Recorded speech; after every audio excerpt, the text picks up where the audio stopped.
Les temps de démarrage de votre ordinateur sont trop lents?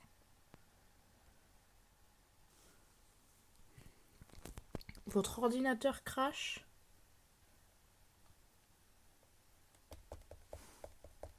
Et en plus de ça, votre ordinateur bug.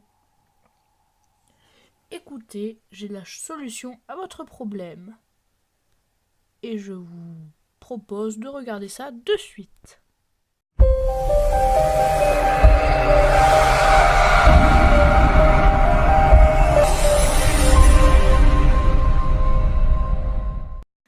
Salut tout le monde, c'est Nougatsa. Aujourd'hui, on va se retrouver pour une nouvelle vidéo si vous voulez accélérer votre ordinateur considérablement.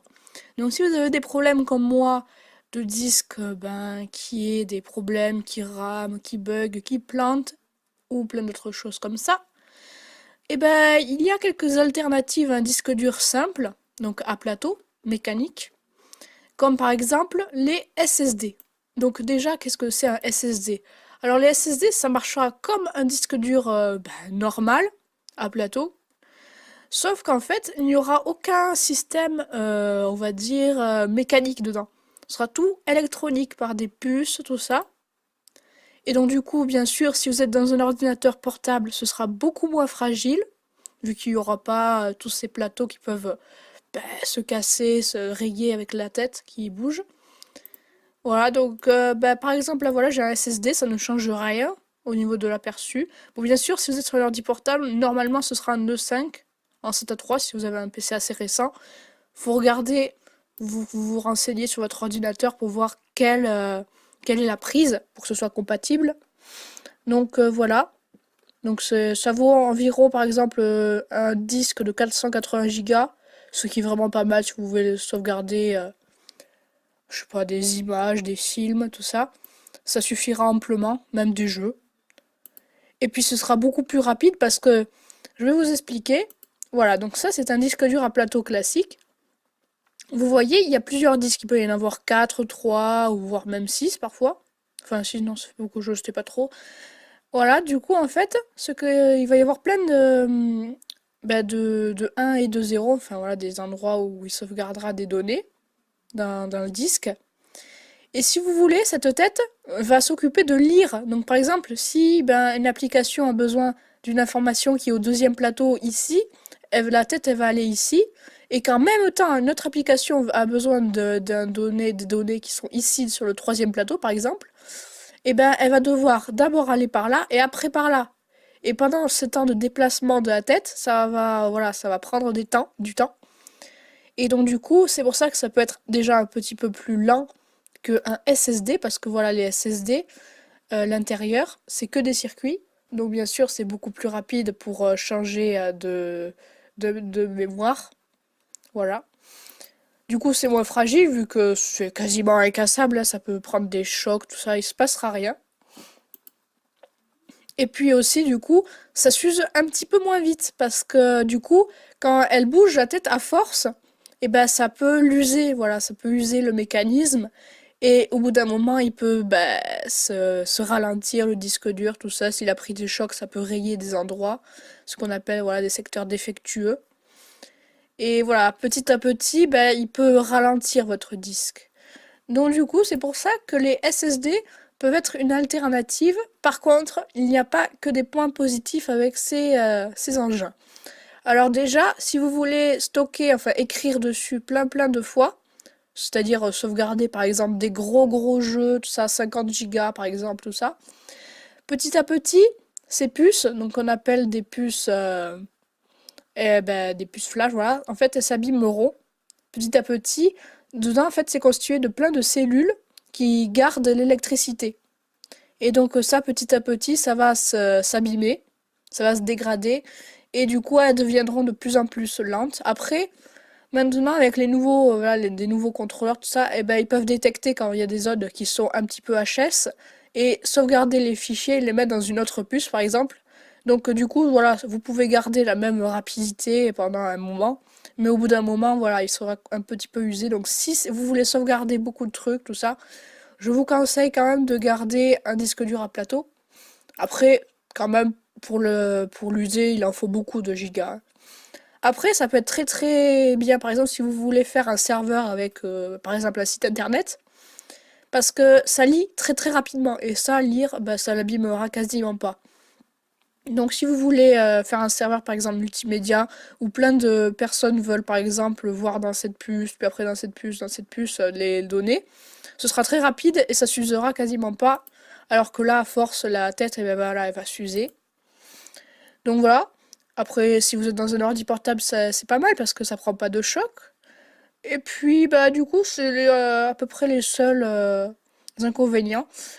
Et puis aussi, c'est pas mal parce que dans les nouveaux SSD maintenant, il peut y avoir par exemple le RAID 0.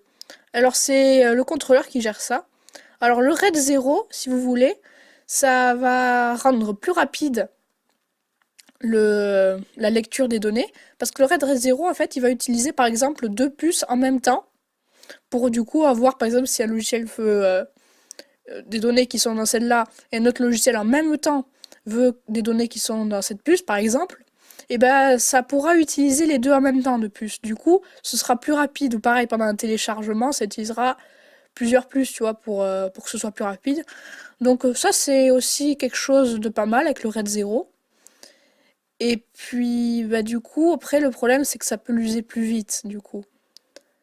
Mais bon, si vous voulez sauvegarder par exemple votre système d'exploitation, il démarrera par exemple en 10 secondes, alors qu'un disque dur classique, il pourra démarrer en 30-40 secondes. Donc voilà, ça peut être pas mal si vous voulez avoir un système d'exploitation fluide. Donc moi je vais en changer parce que mon disque dur là que j'ai actuellement est complètement HS. Il a des problèmes avec Smart, tout ça qui détecte que le disque dur est au bout de sa vie. Donc du coup, bah, je vais vous montrer comment l'installer dans votre ordinateur. Donc moi, pour moi, ce sera un ordinateur portable. Mais bon, après, c'est plus simple si vous avez une tour fixe, un ordinateur fixe, ce sera beaucoup plus simple. Mais bon, bah écoutez, on passe de suite au tuto. Et donc, bah, on va l'acheter. Allez.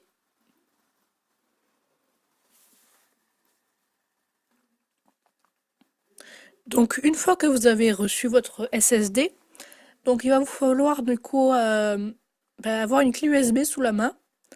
Donc que vous formatez de préférence. Donc bah, vous faites clic droit, formater, démarrer. OK. Et voilà, bon moi il me dit qu'il a pas pu parce qu'elle est déjà formatée en fait. Donc une fois que vous avez une clé USB vide, voilà. Donc il va vous falloir un outil donc pour installer Windows 10 sur votre SSD. Du coup, vous téléchargez Windows 10 Media Creation Tool. Je vous mettrai le lien dans la description. Faites téléchargement gratuit. Continuez. On s'en fiche. Enregistrez le fichier. Et voilà, donc là, une fois que c'est terminé, tout simplement, vous allez le mettre du coup sur votre bureau. Donc c'est ce que je vais faire moi. Hop, continuer. Après, vous n'aurez plus besoin d'internet normalement. Donc une fois que voilà, vous avez téléchargé ça, vous pouvez l'exécuter. Oui. Et voilà, du coup, vous aurez une page comme ça. Donc voilà, je rigole encore. Donc nous vous proposons d'installer Windows 10 Media Creation Tool. Vous faites continuer. Donc vous attendez, ça c'est le truc d'installation de 0 à 1 net. C'est pas l'application officielle pour le moment. Donc vous patientez. Voilà, voilà. Alors donc là, vous faites refuser. Parce que ça va vous installer Macaf. Voilà, je pense que vous en fichez pas mal, hein. Donc vous patientez.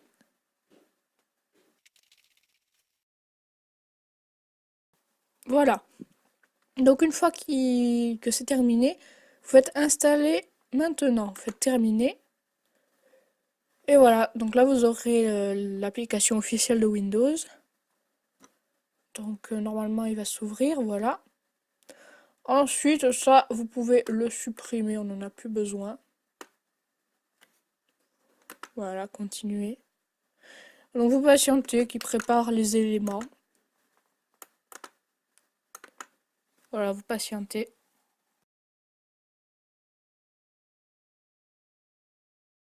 Voilà, donc une fois que vous arrivez là-dessus, donc vous descendez tout en bas, faites accepter.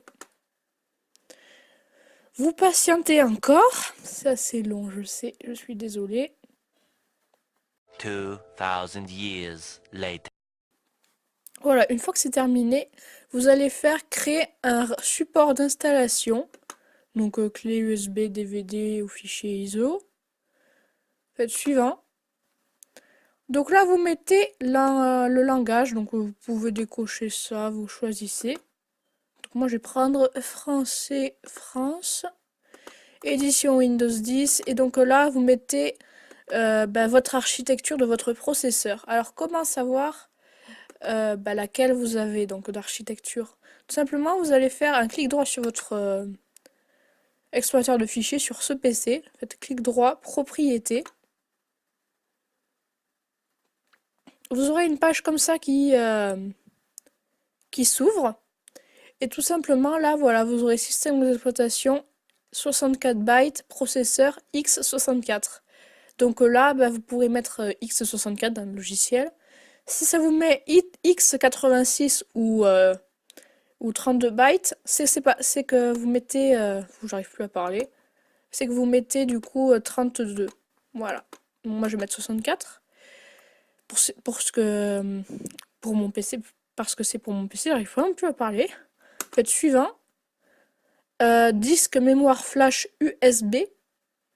Suivant. Donc lecteur amovible, pardon. Faites votre clé USB. Donc moi, ma clé USB, je l'ai appelée Windows 10. Donc vous choisissez votre clé USB. Et là, ça va installer du coup votre Windows sur votre clé USB. Alors, donc si vous êtes sur un PC fixe ou portable, quand vous redémarrez votre ordi avec votre nouveau disque dur pour l'installation de Windows 10, il va vous demander une clé de licence, parce que Windows n'est pas gratuit. Alors tout simplement, là, si vous avez un PC, par exemple votre PC portable à Windows 10 d'activer, je vais vous présenter un petit logiciel, donc il faut que je retrouve, pour que vous aurez du coup votre licence Windows 10. Donc très simplement, pour retrouver du coup la clé de licence pour à l'installation sur votre nouveau disque dur de Windows 10, tout simplement vous allez télécharger un petit logiciel qui est gratuit et il n'y a pas de virus, hein, je l'ai déjà testé, donc vous allez vous rendre sur internet et je vous mettrai un lien du coup pour trouver la product key du coup de votre Windows. Donc vous téléchargez, faites ça. Voilà, donc là vous faites enregistrer.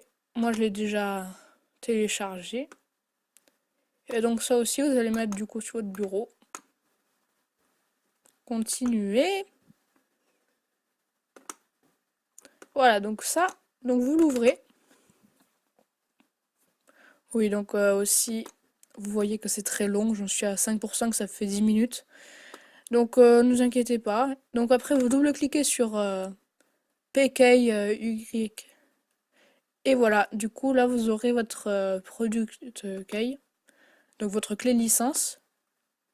Donc ça, vous pouvez le supprimer. On n'en a rien à faire. Et donc cette licence, vous pouvez du coup, c'est la vôtre, c'est l'officiel.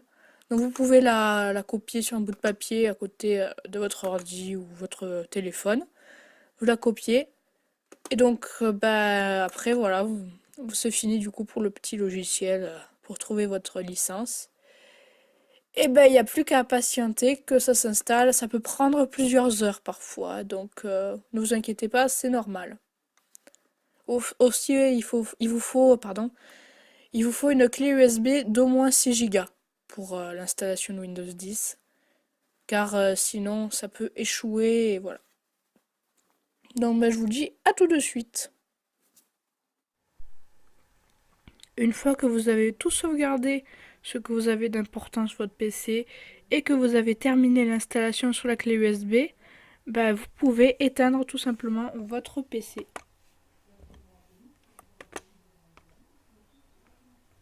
Ainsi que le débrancher du coup de tous ces ports. Donc vous le débranchez entièrement. Et du coup on va pouvoir passer au démontage pour l'installation du SSD. Donc, tout simplement, quand vous avez débranché votre ordinateur, que vous avez tout sauvegardé, que vous avez installé Windows sur une clé USB, ben, vous allez pouvoir procéder au démontage de l'ordinateur. Alors, si vous avez un PC Lenovo comme le mien, qui est un Lenovo IdeaPad 11015 ISK, le démontage devrait être semblable, enfin pareil quoi. Par contre, si vous avez une autre marque, ça risque d'être un petit peu différent. Mais bon, vous pouvez regarder sur YouTube les tutos pour votre PC. Donc en SSD, moi j'ai pris le Kingston A400, donc de 480 Go. Franchement, c'est la meilleure offre que j'ai trouvée donc sur Amazon pour 60 euros. Il est vraiment pas mal. Donc voilà, ça va mettre de côté. Et puis vous avez juste besoin de ça. Donc un tournevis cruciforme, petit, tu vois. Et ben du coup, on va commencer au démontage. Donc tout simplement, vous dévissez toutes les vis. C'est aussi simple que ça.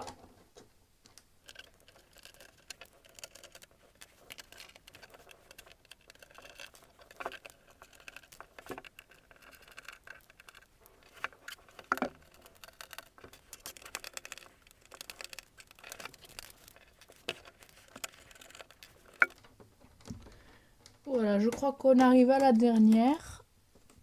Surtout, n'oubliez aucune vis, parce que vous risquerez du coup de casser des trucs dans votre PC. Entre elle ne sort pas. Voilà.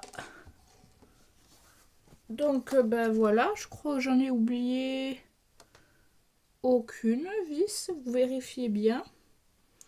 Non, non.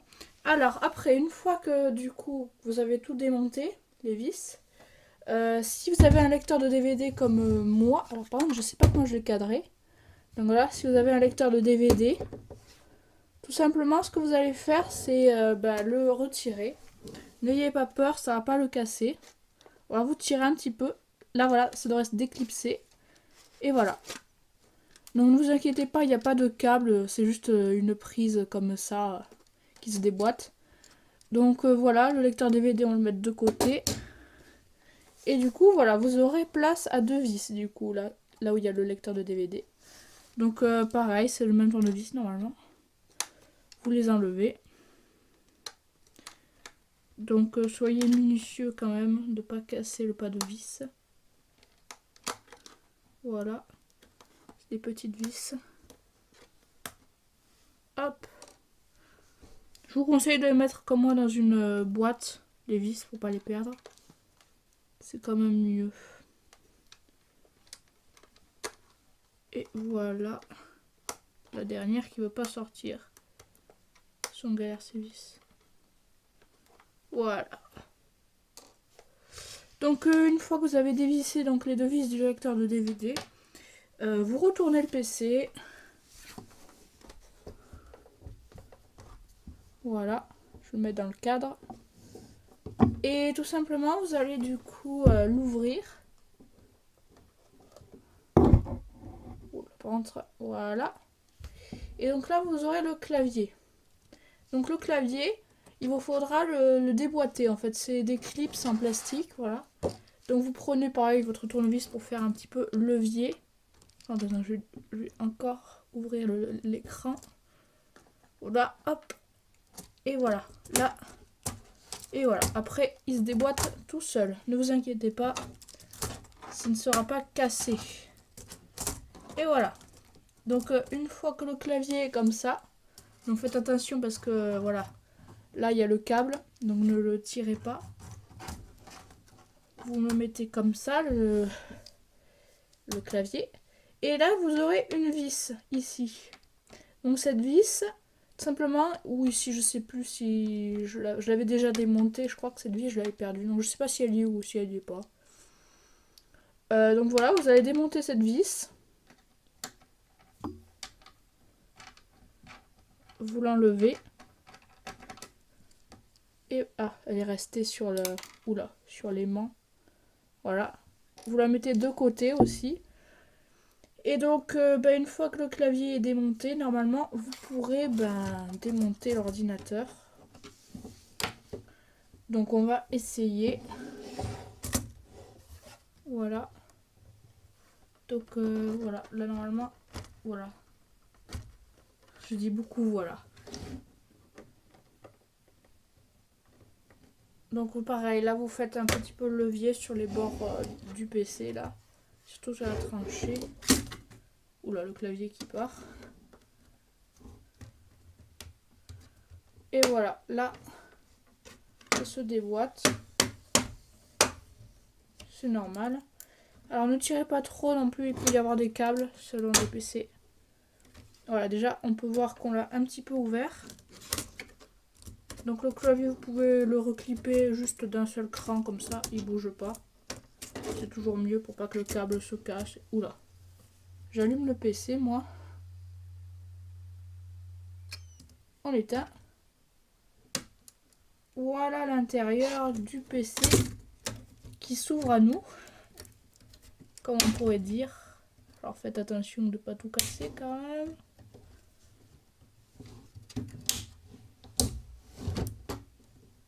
Et voilà. Donc le PC est démonté. Donc ce que vous allez faire maintenant,